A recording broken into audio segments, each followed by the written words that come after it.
묵상 기도하면서 2부 예배 하나님 앞에 올려드리겠습니다. 기도하겠습니다.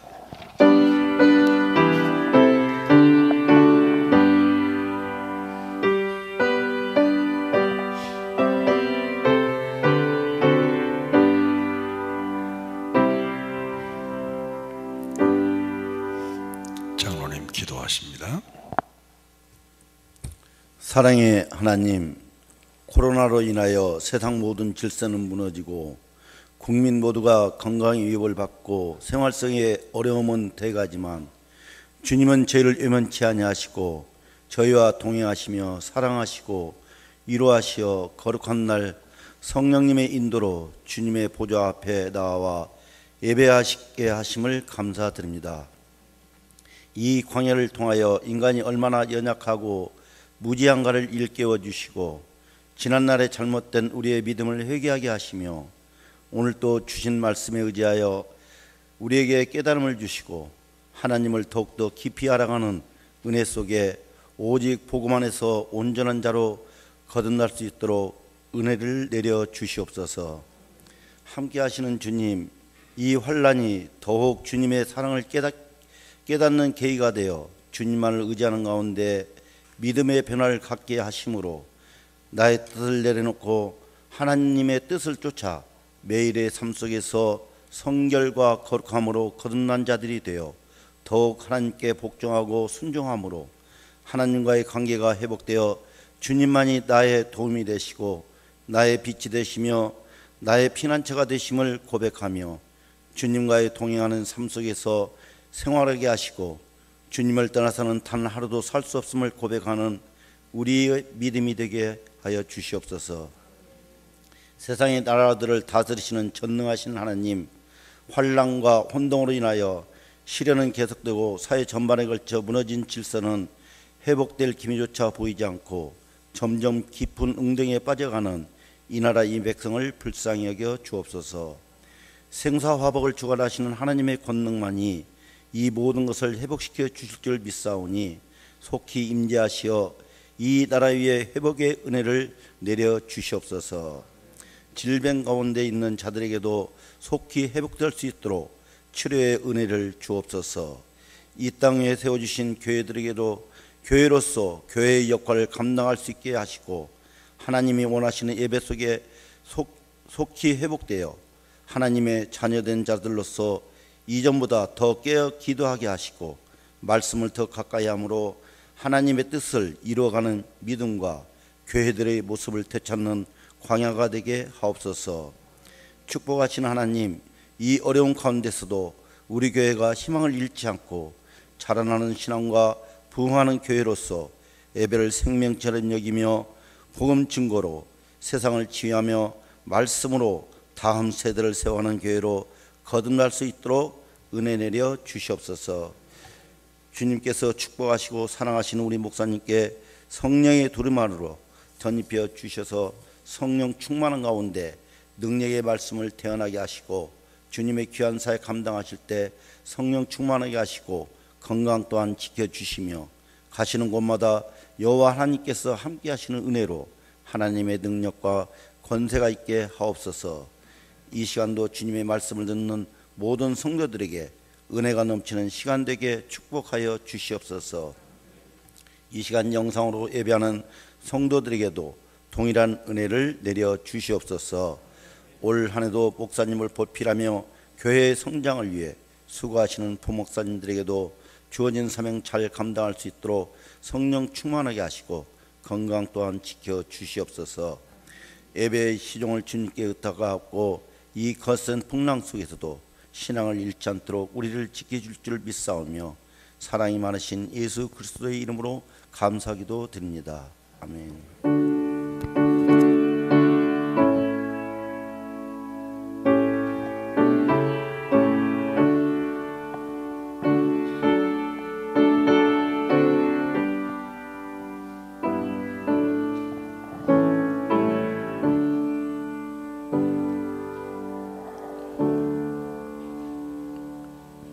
성경 봉독 있습니다. 그 모든 백성이 요단을 건너가기를 마침에 여호와께서 여호수아에게 말씀하여 이르시되 백성의 각 지파에 한 사람씩 12사람을 택하고 그들에게 명령하여 이르기를 요단 가운데 제사장들의 발이 굳게 선 그곳에서 돌 12를 택하여 그것을 가져다가 오늘 밤 너희가 유숙할 그곳에 두게 하라 하시니라. 여호수아가 이스라엘 자손 중에서 각 지파에 한 사람씩 준비한 그 12사람을 불러 그들에게 이르되 요단 가운데로 들어가 너희 하나님 여호와의 궤 앞으로 가서 이스라엘 자손들의 지파 수대로 각기 돌 1개씩 가져다가 어깨에 매라. 이것이 너희 중에 표징이 되리라.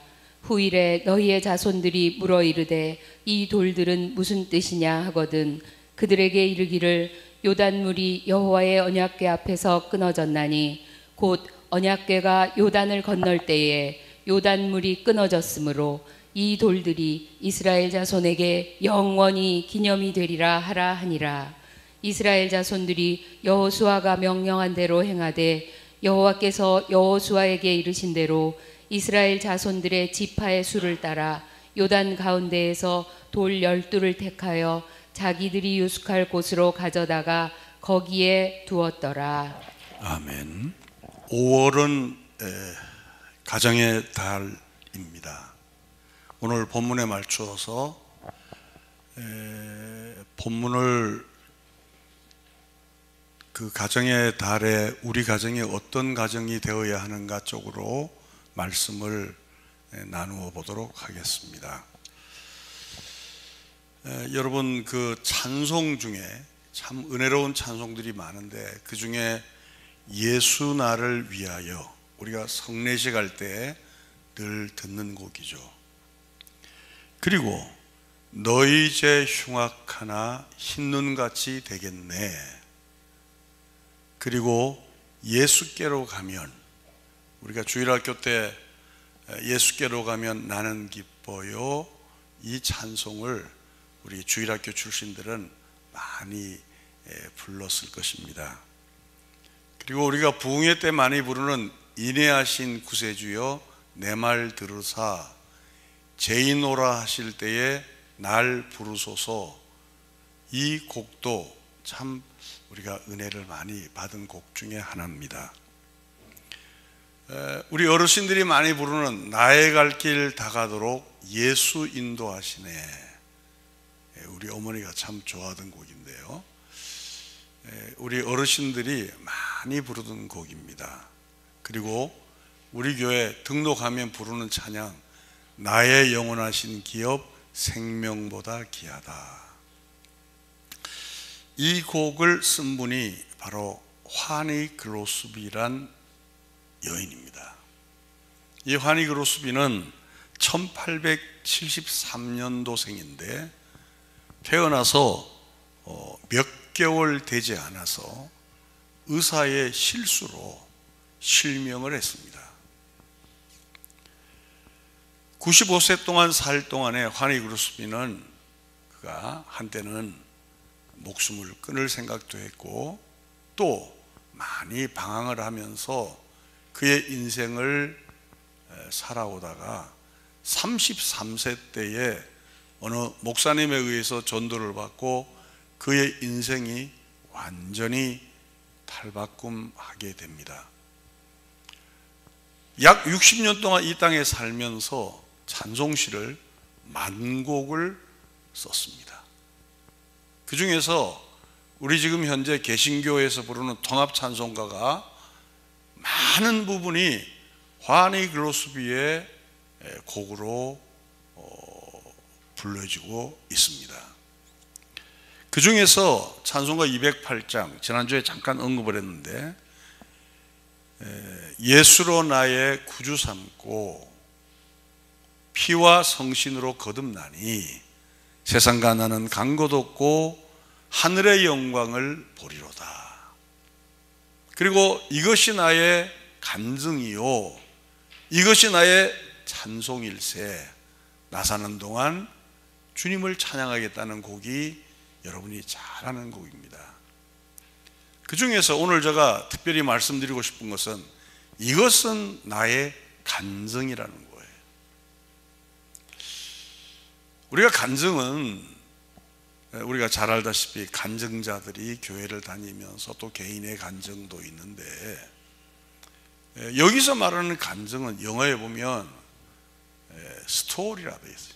스토리.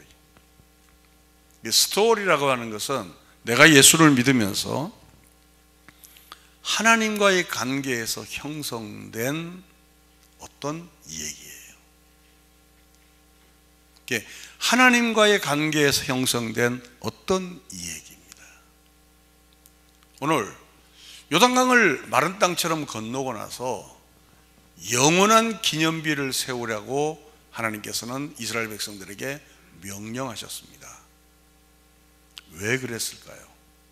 그것은 후대에 하나님과의 관계에서 이루어진 이 일들이 잊혀지지 않고 전달하라는 거죠. 저는 모태신앙입니다. 우리 교회는 모태신앙들이 굉장히 많습니다.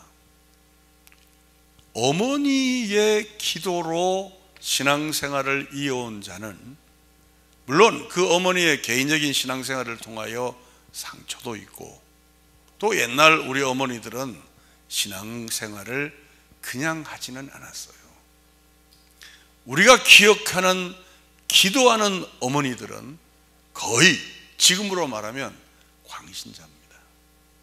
거의 교회 철야를 밥 먹듯이 하고, 무슨 일만 뻑 터지면 산기도 가고, 금식을 그냥 이렇게 그냥 수시로 국가에 어려움이 있거나 개인적인 어려움이 있거나 또 교회적인 아픔이 있을 때 우리 어머니들은, 특별히 기도하는 권사님 그룹들은 그저 교회에서 철야하는 것이 능사였습니다.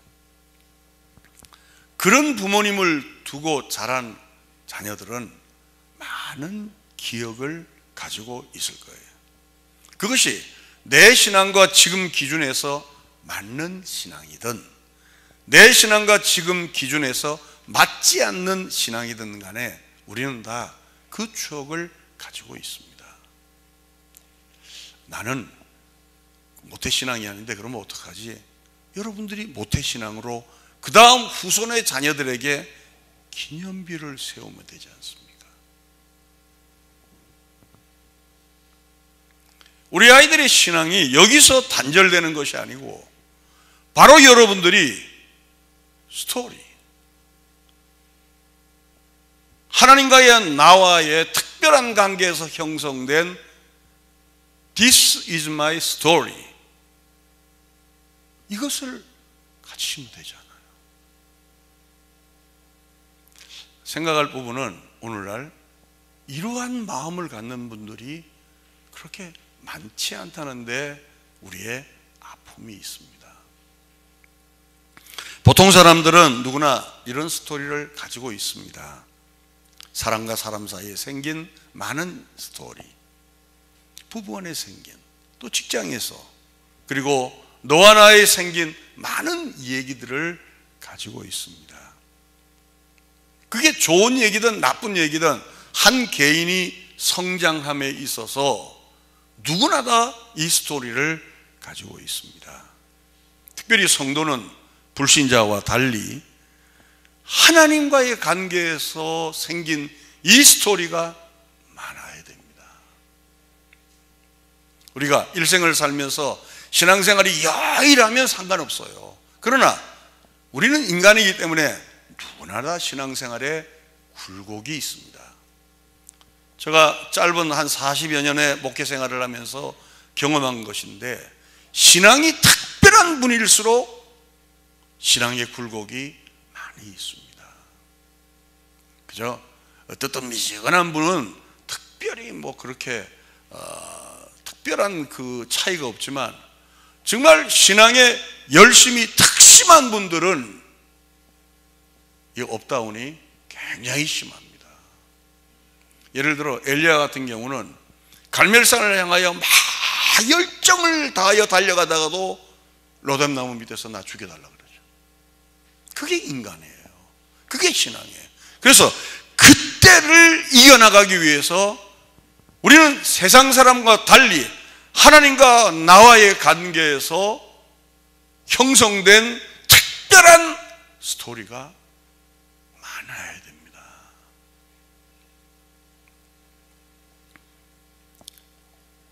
어릴 때 저희 가정이 이제 좀 유복한 가정이었습니다. 그러니까 여러 우리 교인들이 우리 아버지가 하는 뭐 잉크 공장이든지 이런 기업을 통해서 함께 직장을 이렇게 주고 또 그들의 생활을 우리가 보고 자랐습니다.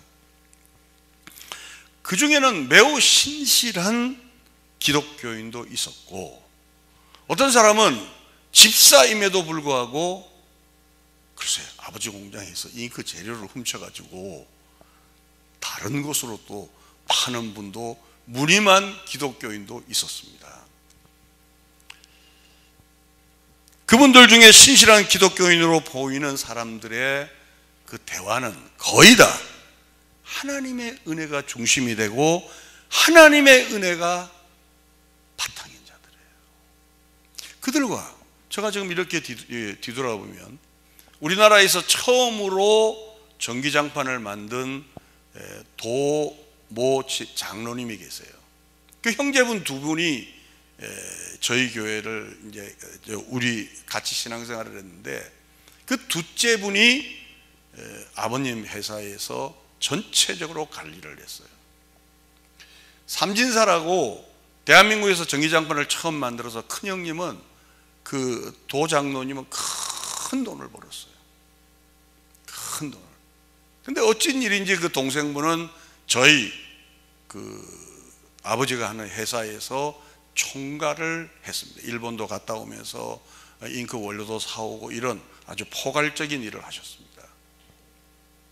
근데 같은 형제인데도 너무나 다른 거예요. 같은 형제인데도. 그래서 아버지가 그 담임 목사님에 가서 상담을 하면서 끌탕을 하는 거예요. 한 교회에서 그런 일이 있으니까. 제가 참 재밌는 것은 지금부터 한 15년 전에 김해 부흥회를 갔습니다. 근데 제가 이런 비슷한 간증을 하는데 그분 아들이 거기 앉아 있는 거야. 말 조심해야 되겠더라고. 내가 그 사람 아들이라 그러더라. 근데 그 엄마한테 그 얘기를 들었어요. 그 뒤에 간증은 너무 무서워서 제가 얘기하지 않겠습니다. 담임 목사님을 밀치고 나오다가 바로 급사를 했어요. 담임 목사님이 그러지 마라. 권면하면 목사님 죄송합니다. 제가 참 돈에 눈이 멀어서 이랬는데 죄송합니다 그러면 되는데, 담임 목사님 밀치고 나가다가 그 부산 대학병원 그 앞에 있는 전차 거기 부딪혔어요. 어려움을 당했어요. 저는 그걸 어릴 때 두 눈을 뜨고 걸어왔어요.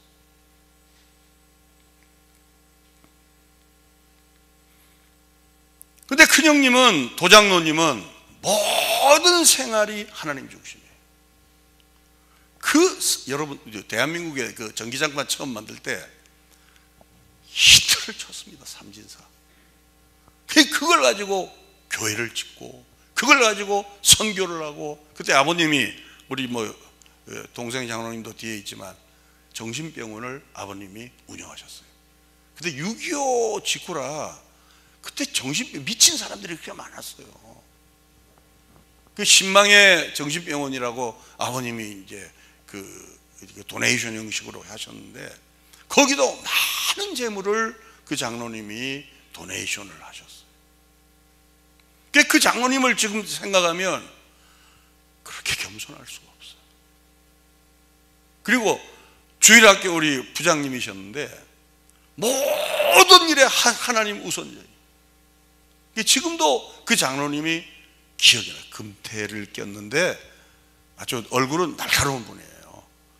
근데 그 하는 모습은 거의 천사예요. 천사.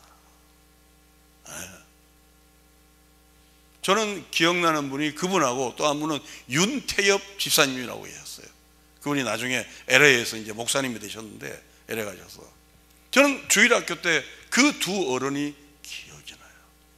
윤태엽 집사님은 시계를 수리하는 그렇게 부자가 아니에요. 국제시장에서 시계를 수리해서 생활하는 분인데 하나님 앞에서는 그렇게 신실할 수가 없어요.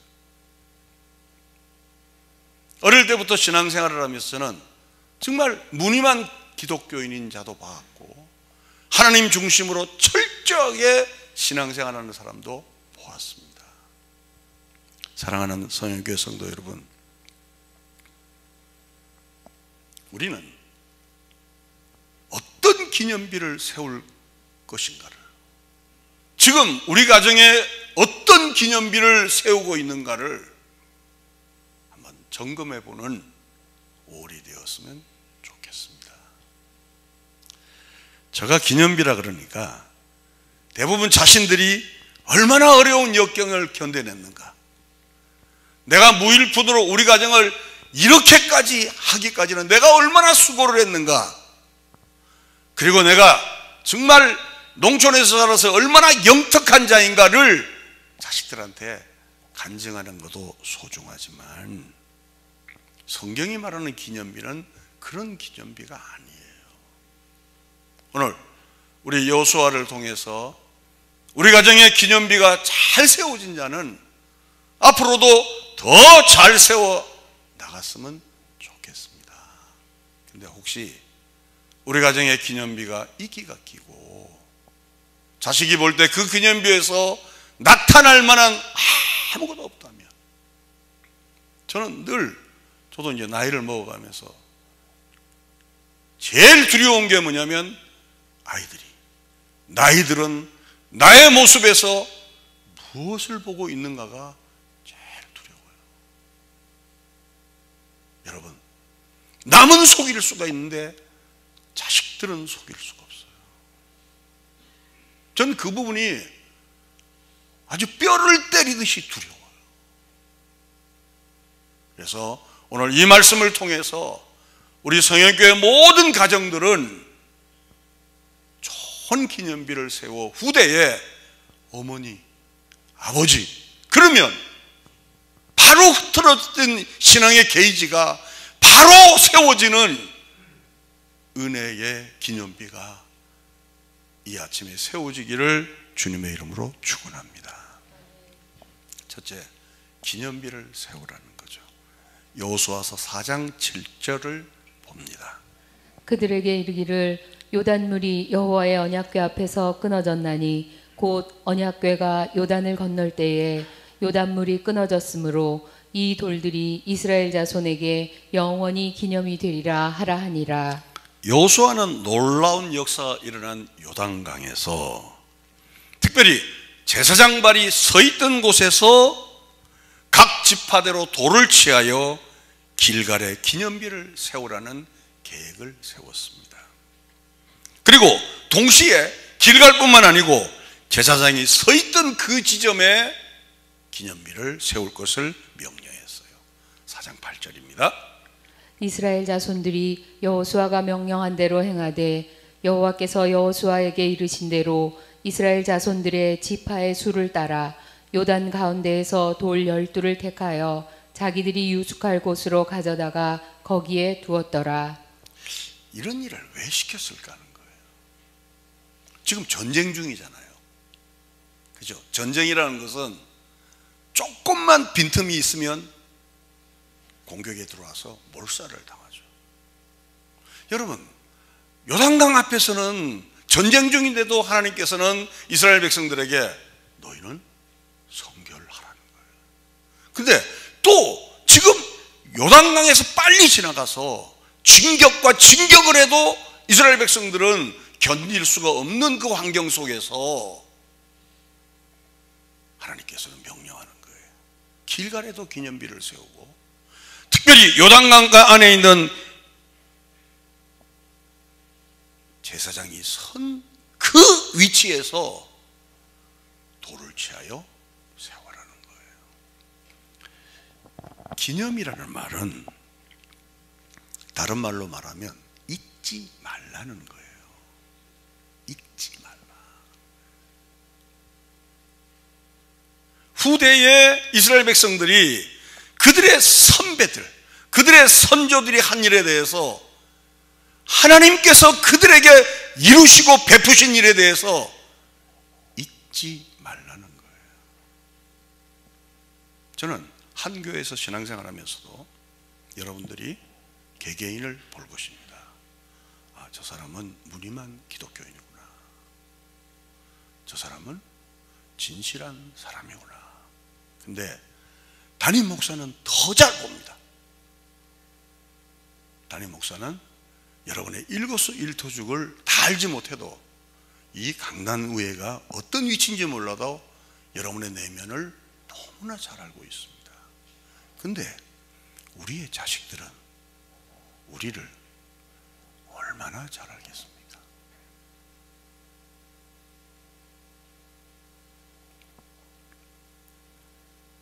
기념비를 세우라는 거예요. 그 의미를 기억하라는 거예요.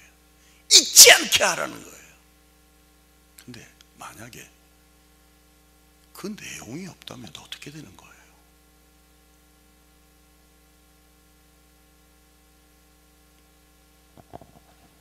특히 자녀들에게 이게 무슨 의미냐고 물을 때 하나님께서는 하나님의 능력으로 옛적에 선지자와 예언자에게 명령한 그 예언이 성취된 것을 자세히 가르치라는 거예요.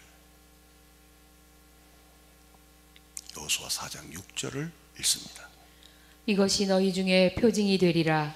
후일에 너희의 자손들이 물어 이르되 이 돌들은 무슨 뜻이냐 하거든. 여러분들이 이제 아이들이 이렇게 물을 거예요. 아빠, 동서울 송영교회하고 아빠는 어떤 관련이 있어?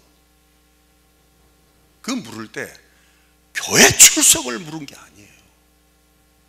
아빠가 교회 동서울 송영교회를 다니면서 어떠한 신앙생활을 했고 어떠한 정신을 가지고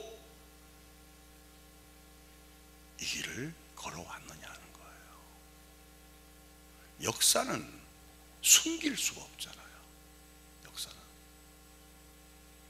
외람됩니다만은 제가 목회를 이제 정리하면서 여러분에게 추한 모습을 안 보이기 위해서 다방면으로 지금 생각을 하고 있어요.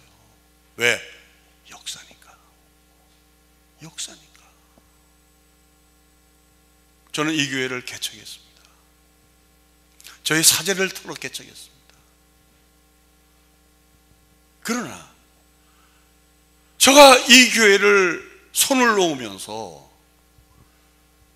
이제까지 모든 행한 일을 수포로 만들 수 있어요. 욕심을 내면. 저는 이 역사 앞에 오점을 남기기를 싫어요. 근데 이게 저와 마찬가지로 여러분도 마찬가지예요. 여기서 신앙생활 하시면서 내가 용두사미로 처음에는 열정을 갖다가 뒤에는 아무것도 없이 되었느냐. 처음에는 조금 더 부족했다가 점점 갈수록 나의 신앙이 타오르냐. 아니면 이것도 아니고 저것도 아닌 신앙생활로 되어가느냐는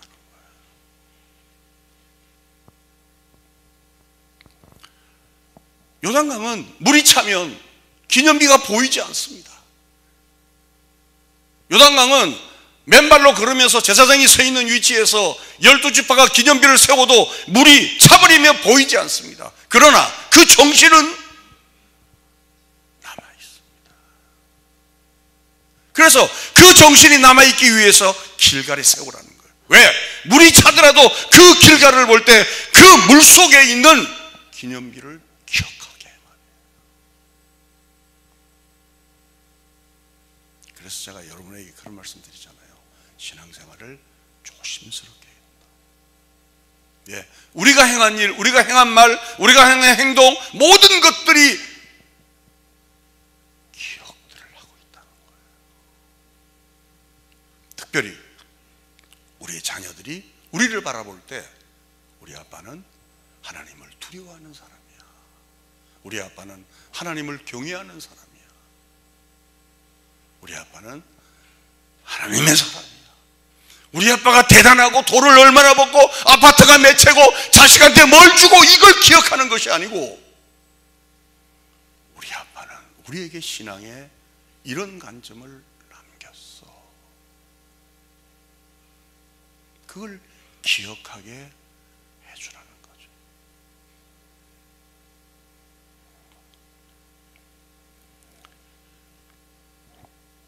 우리는 우리 자식들을 신앙의 선배로서 후배에게 가르칠 의무가 있다는 얘기예요. 그냥 이렇게 한 페이지 넘기듯이 한 페이지 넘기고 소멸되고 한 페이지 넘기고 소멸되는 인생은 아니잖아요. 그렇죠? 지금 이 정부가 행한 일들이 다음 역사에서 다시 또 뒤집어 보잖아요. 그러니까 여러분, 이 정부에서 행한 일에 답답해하지 말라는 게, 왜? 역사는 후일에 그 역사 자체가 말을 하기 때문에. 그래서 문재인 대통령도 잘 하셔야 돼요. 그렇죠. 그리고 그 다음 대통령도 그 역사로 단절되는 것이 아니고 또 다른 역사의 재평가가 나오게 되는 거죠. 교회도 마찬가지예요. 개인의 신앙도 마찬가지예요. 그냥 우리 인생이 살다가 죽으면 그럼 끝나면 괜찮아요. 근데 천국에서 우리의 모든 생각과 말이 기록된다 그러잖아요. 근데 그게 기록되기 전에 우리의 자녀들이 불꽃 같은 눈으로 우리의 신앙을 보고 있습니다. 그걸 자녀들에게 기억하고 기념하게 해라는데, 뭘 기념하고 뭘 기억하느냐는 거예요.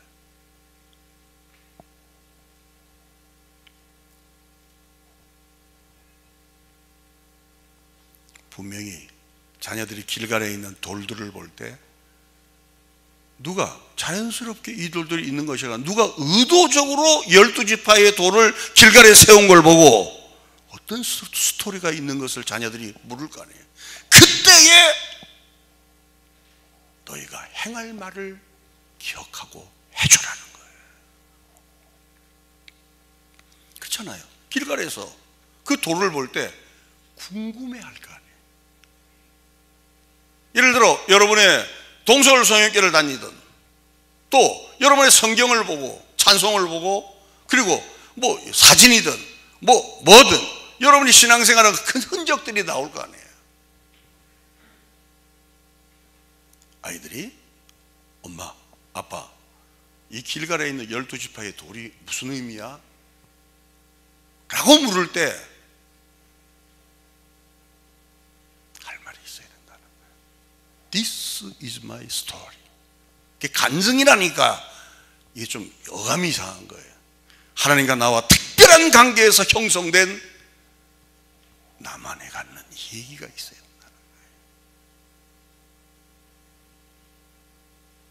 저는 목회를 하면서 참 성도님들의 그 이번에 특별히 IMF란다. 코로나 사태를 통해서 많은 것을 제가 은혜를 받았어요.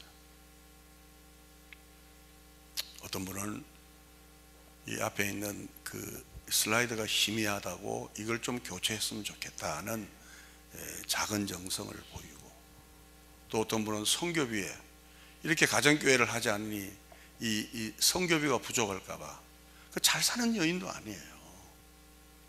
매달 이렇게 헌신도 하고, 또 사실 온라인 헌금이라는 게 쉽지 않습니다. 그죠? 정말 쉽지 않아요. 온라인 헌금은 나와서 드리는 거하고 온라인 헌금은 우리가 온라인 헌금에 익숙치 않잖아요. 근데 이건 놀라운 일이 우리 교회에 일어난 거예요. 이렇게 보면서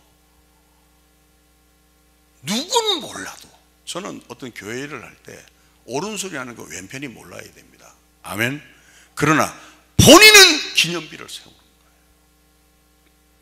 본인은. 근데 그뿐만 아니라 여러분의 자녀들이 여러분에게 물을 때, 엄마, 내가 너한테 아파트 한 채 해주지 않았니? 이게 기념비가 될 수가 없어요. 내가 하나님 앞에서 어떤 사람으로 살아왔고, 또 어떤 사람으로 살고 있고, 앞으로 하나님과 관계에서 나는 이런 사람으로 내 생애를 마치고자 해.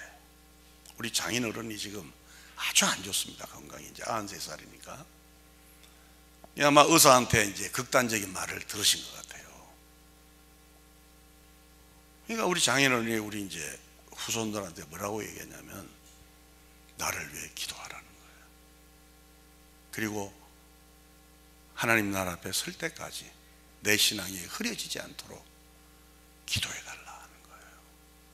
저는 우리 장인어른을 존경합니다.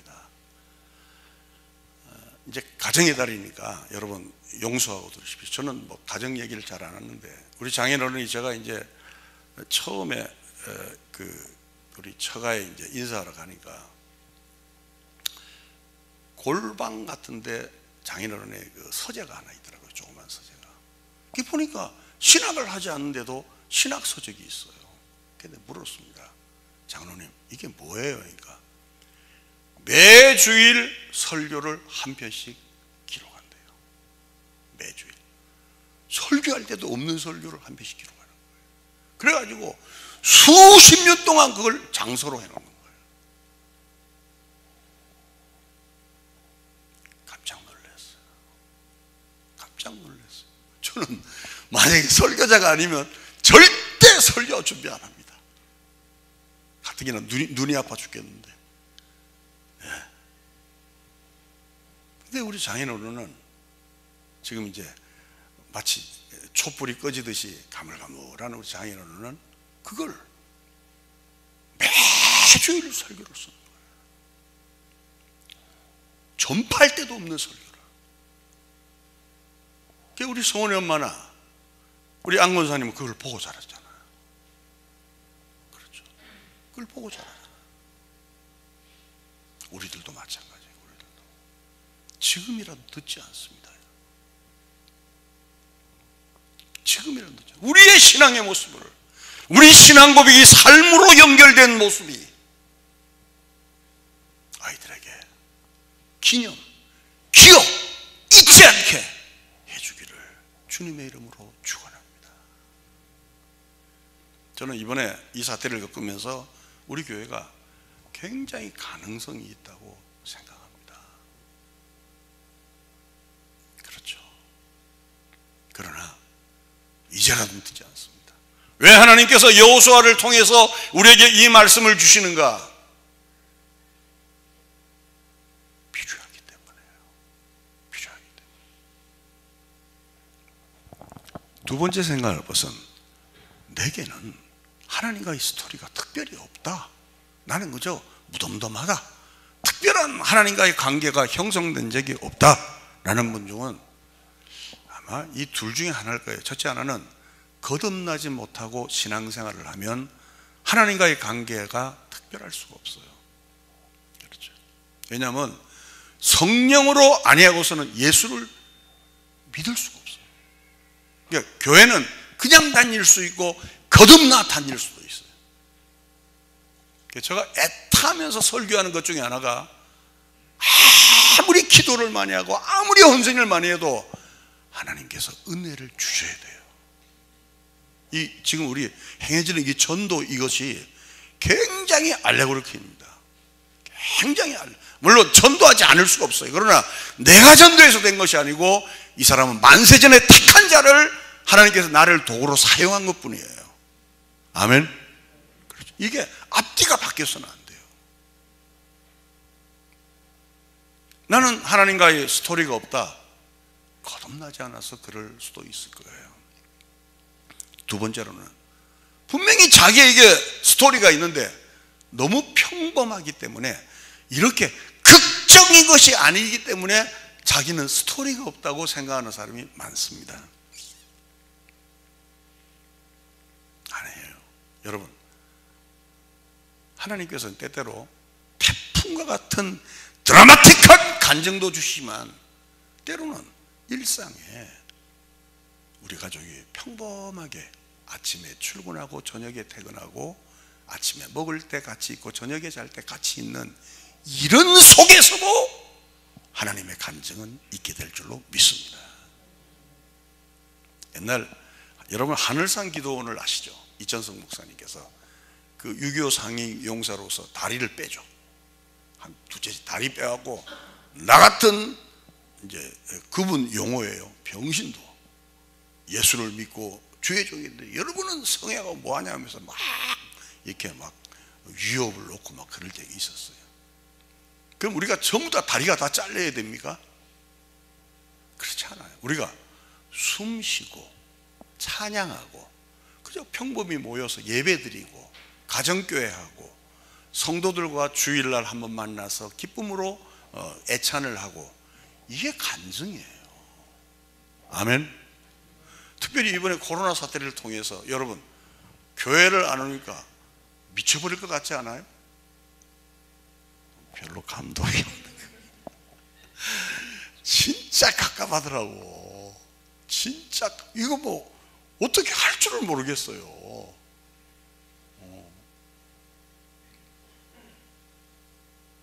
정말 우리가 소중한 것은 돈 주고 산 거 아니에요. 자 보세요. 부모님, 자식, 산소, 또 물. 요즘 물은 더 사서 먹어야 되지. 다 보면 정말 중요한 것은 그냥 주신 거예요. 근데 우리는 그 소중함을 모르기 때문에 무슨 우리의 간증이 드라마틱해야 돼요. 막 죽었다가 살아나고. 한번 내 물어봅시다, 여러분. 암에 걸렸다가 살아나는 게 기적이에요? 암에 안 걸리고 사는 게 기적이에요? 걸리기를 원하세요? 저는 암에 안 걸리고 사는 게 기적입니다. 할렐루야. 그럼요. 죄송합니다. 이게 아프다가 다시 쾌유하신 분도 계신데, 그럼요. 그냥 우리가 너무 신앙생활을 하면서 한국 교회는 너무 가격해졌어요. 첫째, 예배가 너무 많아. 나는 목사로서 이런 얘기합니다. 너무 많아, 예배가. 이거 어떻게 조절돼야 돼, 이게 전국에 나가는데 내가 죽으려고 환장했는데, 저는 그렇게 생각해요. 너무 많아. 왜? 너무 많다 보면 이 맛도 아니고 저 맛도 아니에요. 저는 이 코로나를 통해서 주일 아침 예배 딱 되니까 좋더라고. 여러분 일주일 동안 그 말씀 가요 안 가요? 별로 안 가는 것 같아요. 자꾸 섞여버리니까. 사실 우리가 묵상한다고 행하는 게 아니잖아요. 우리가 신앙생활하면 착각이 뭐냐면 내가 30년 다니면 30년 믿음이 계급처럼 올라가는 줄 알아. 안 그래요. 행할 때 믿음이 생기는 거예요. 아멘. 너무 많아, 예배가. 이번에 코로나 사태로 이것도 좀 정리되지 않을까, 좀 조정되지 않을까라고 생각을 해요. 여러분, 하나님과 나의 스토리는 극적인 것이 아니라 아주 평이하고 아주 평범한 거예요. 마스크 벗는 거 기적이잖아요. 지금 여러분, 지금 우리 마스크 벗은 사람은 정혜경 권사님하고 나밖에 없어요. 죽으려고 환장한 거예요, 우리는 지금. 어떤 사람은 막 공업용 마스크도 끼고, 어떤 사람은 막 시커먼 것도 끼고 막 그러는데, 여러분, 이 마스크를 벗는다는 게 우리가 그동안 벗고 산다는 게 얼마나 축복인 줄 몰랐잖아요. 마음껏 찬양하고 마음껏 기도하고 마음껏 고백할 수 있는 것도 기적입니다. 여러분에게는 그 드라마틱한 스토리가 필요한 것이 아니고 지금 가족과 함께 된장찌개 끓여서 오손도손 먹으면서 하나님께서 주신 분복을 누리는 것이 축복인 줄로 믿습니다. 두 번째, 그러면 자녀들이 묻거든 어떻게 해야 되느냐. 첫째, 자녀들이 아빠 엄마의 신앙을 물을 수 있는 기회가 오게 되기를 바랍니다. 대체적으로는 자녀들이 잘 안 물어요. 잘 안 물어요. 그러나 아이들이 커서 사업을 할 때, 또 아플 때, 또 인생길에서 어떤 길목에서 큰 어려움을 당할 때, 아빠, 엄마, 이때는 어떻게 해야 돼요? 저는 우리 성은이하고 얘기를 많이 해요. 성은이가 사업을 하면서 아빠, 이때는 신앙인으로서 어떻게 해야 돼요? 라고 물어요. 여러분에게도 여러분의 자녀들이 여러분을 통해서 신앙을 물어오게 되기를 주님의 이름으로 축원합니다. 그때 우리가 해야 될 조심스러운 행동 몇 가지만 말씀을 전하고 마치겠습니다. 첫째, 자신을 드러내지 마십시오. 하나님의 은혜를 말하면서도 우리는 습관적으로 인간을 드러내요. 자칫하면 하나님의 자리를 그 사람이 빼앗을 수가 있어요. 그래서 저는 이건 아니다. 어느 목사님의 무슨 교회? 이거는 아니라고 봐요. 왜 교회에서 목사 이름이 높아야 돼요? 왜 교회 앞에 목사 이름이 들어가야 돼요? 세례요한은 우리 목사들을 뭐라고 평했냐면 광야에 외치는 자의 소리다 그랬어요. 소리가 뭐예요? 그러면 실체는 안 보이잖아요. 실체가 보이면 이단입니다. 그럼요. 실체가 보이면. 그러면 실체는 보이지 않고 그리스도의 말씀만이 드러나잖아요. 이해가시면 아멘? 근데 한국교회는 안 그러잖아요. 목사 이름이 나타나는 거예요. 요 가까이 있는 어느 교회도 보니까 원로답게 하는 거예요. 그렇죠.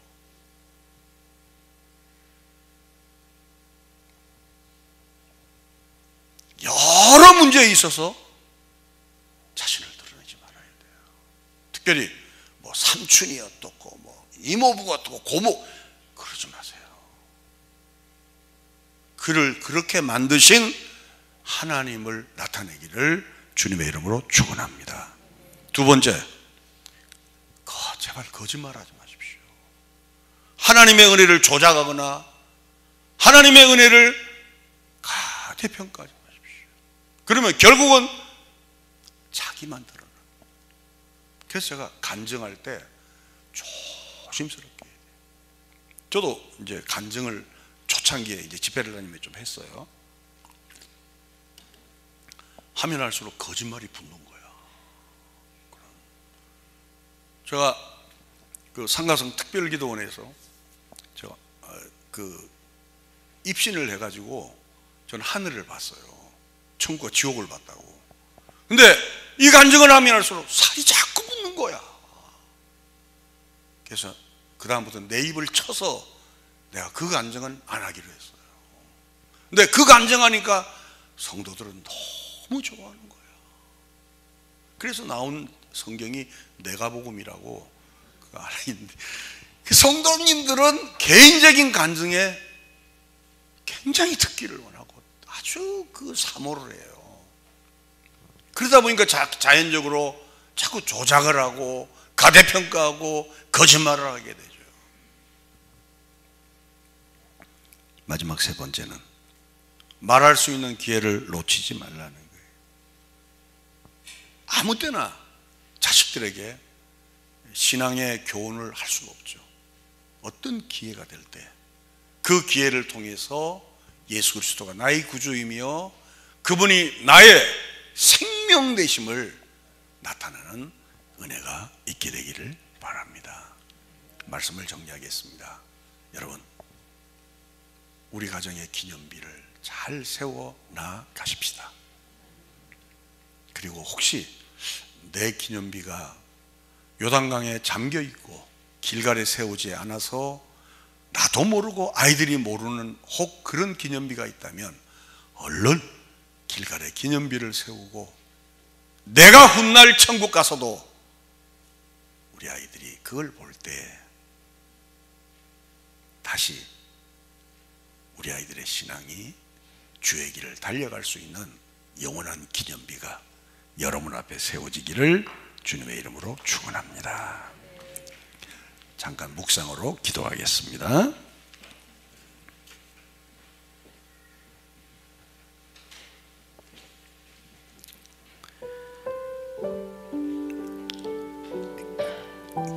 우리 신앙의 기념비가 우리 가정에 세워지게 하시고 나의 신앙의 기념비가 우리 자녀들 마음속에 세워지도록 묵상으로 기도하겠습니다.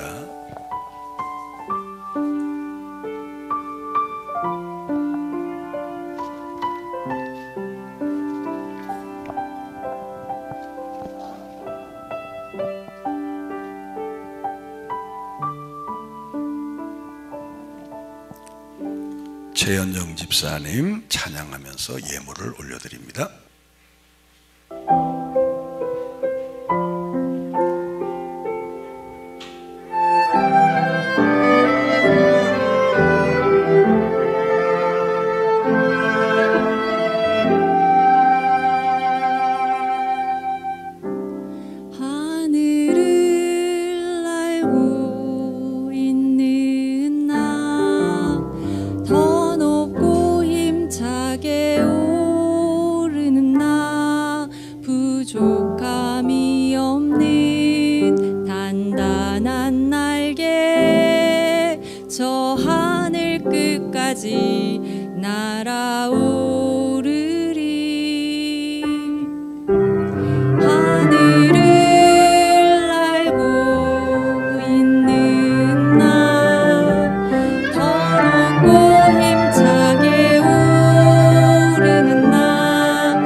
나의 사랑하는 책 비록 헤어졌으나 어머님의 무릎 위에 앉아서 재미있게 듣던 말 그때의 일을 지금도 내가 잊지 않고 기억합니다.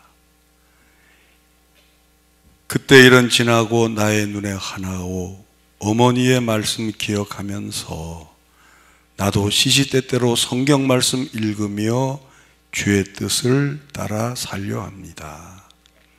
예수 세상 계실 때 많은 고난당하고 십자가에 달려 죽임당한 일, 어머니가 읽으며 눈물 많이 흘린 것 지금까지 내가 기억합니다. 귀하고 귀하다 우리 어머니가 들려주시던 재미있게 듣던 말 이 책 중에 있으니 이 성경 심히 사랑합니다. 우리 온 가정에 스스로 이 기념비를 하나님의 은혜로 세워서 우리 자녀들이 우리의 신앙의 스토리를 생생하게 기억하며 또 다음 세대에 이어갈 수 있는 축복을 우리 교회 위에 허락하여 주시옵소서. 부활이요 생명이신 우리 구주 예수 그리스도의 은혜와 하나님 아버지의 극진하신 사랑하심과 성령님의 교통 충만하신 역사가 우리 가정에 기념비를 세우고 아울러 하나님의 은혜가 하나님의 은혜를 하나님의 역사를 먼저 받은 신앙의 선배로서 후배인 우리 자녀들에게 잘 기념하게 되기를 결단하는 모든 심령 위에 하나님의 은혜가 영원토록 함께 있을지어다. 아멘.